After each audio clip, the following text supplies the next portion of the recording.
Here on the program, we like to put the spotlight on the farm women's group Common Ground. Common Ground is a group of farm women who want to be a resource for consumers who want to know more about how their food is grown.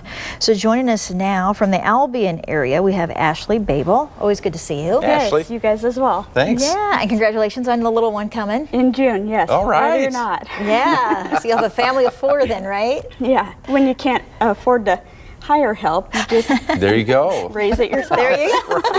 There you go. Well, it's been very cold lately, and I know that's a big concern for livestock producers. Yes. What's it been like in your area? Yes, like you guys said, it has been very, very cold, and that's a huge concern of ours because not only do we want to make sure that they're safe, we want to make sure they're getting enough food and water as well. So. Yeah, that's always a struggle, I know, when it's that cold. And we have some photos that you provided from your farm, and maybe we can take a look at those photos now. Sure. And we're going to see kind of what goes on your farm in the cold weather. Right. I know one of the issues is just feeding the cattle in the cold weather. Right. Yep, that's a picture of us. Our family back in the fall. We just put them out on stalks, and that's really when the winter care begins. Right here, my husband is caking the cows, is what we call it. We give them protein pellets to help maintain proper body condition. And that really needs to start in the fall because, you know, if they're set up good, they're going to winter well and have no issues. So. And yeah. this picture here I was interested in. This is just a close-up of them feeding on maybe corn residue. Yep, and I think he just got done putting out some cake, so okay. that's their favorite time of day is when we come out with that. Gotcha. Yeah. I know this time of year can be really tough on cattle.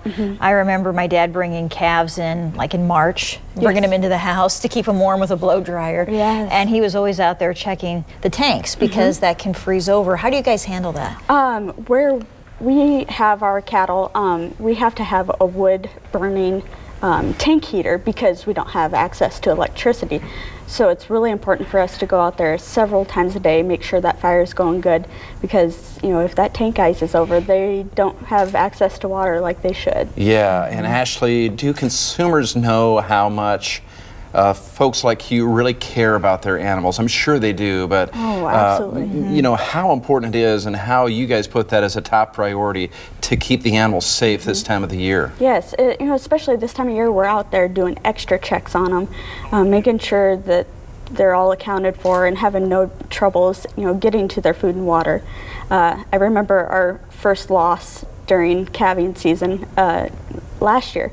And my husband and I, we stood in the garage and we cried about it because, you know, that they depend on us for their food and water, and we depend on them for their income, and they just become a part of you because you're out there with them every day and petting them and, you know, getting to know them and Caring you for get them. really attached. I know Yeah. just like a cat or a dog. it. It is. I know that. We had a little calf we would bottle feed. We named him Caffy. I know that's real creative. Sure. But you did. They become a part of your family. Yes. So thank you, Ashley. And you're going to stick around with a recipe. Yes, cowboy casserole. That sounds really good. It looks good too. I've seen a preview of that. Something so, all perfect right. for tonight. All right. Right. Thank you.